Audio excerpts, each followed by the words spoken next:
인터넷 속 화제 뉴스 만나보시죠. 뉴스큐 클릭입니다. 일과 육아를 병행하는 워킹맘에게 3월은 잔인한 달인데요. 특히 아이를 올해 초등학교에 보낸 워킹맘의 경우 말 그대로 전쟁입니다. 학교 급식당번과 교통공사, 담임과의 상담까지 육아와 직장을 병행하기가 쉽지 않은데요. 그래서일까요? 초등 입학 연령인 만 6세에서 7세 자녀를 둔 육아휴직자는 2014년 4,800명에서 지난해 6,200명으로 30% 가까이 늘었습니다.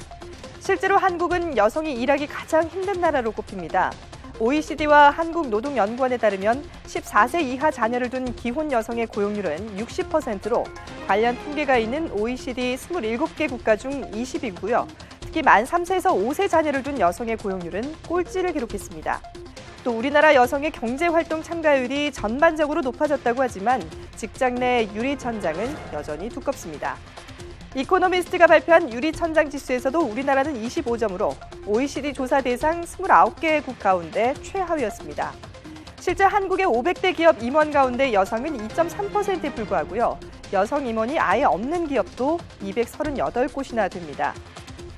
오늘은 유엔이 여성 인권 증진과 차별 종식을 위해 공식 지정한 세계 여성의 날인데요. 여성들이 일터에 계속 남아 일과 가정을 양립할 수 있는 사회적인 환경과 문화는 언제쯤 자리 잡을까요?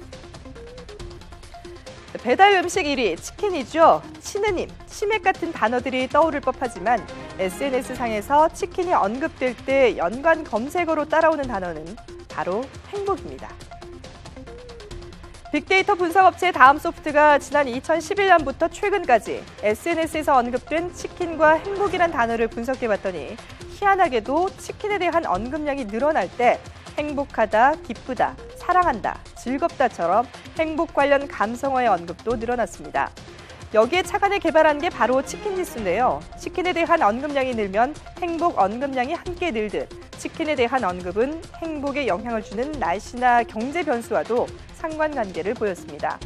실제로 지난 1월 치킨 지수가 가장 높았던 날은 3일, 연휴의 마지막 날이자 프리미어리그 경기가 이어진 날입니다. 치킨 지수가 최저를 기록한 19일은 아침 최저 기온이 영하 20도까지 떨어지며 한파주의보가 내려진 날입니다. 또 증시가 폭락했던 지난 4일, 치킨 지수 역시 뚝 떨어졌습니다. 다음소프트는 치킨이 생각난다는 것만으로도 큰 걱정 없이 행복한 상태라고 설명하는데요. 이만하면 치킨 지수가 일상의 행복 정도를 나타낸다고 할 수 있겠죠. 지난해 20, 30대 청년들의 소득 증가율이 사상 처음으로 마이너스를 기록했습니다. 2011년 이후 꾸준히 증가세를 보인 20, 30대 소득 증가율은 2014년 그 증가폭이 확 줄더니 급기야 지난해 감소세로 돌아선 겁니다.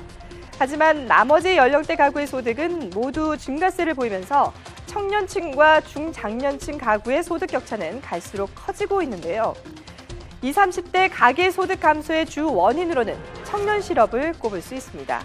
심각한 취업난에 직장을 얻더라도 비정규직인 경우가 많아 소득 수준이 떨어졌다는 분석인데요.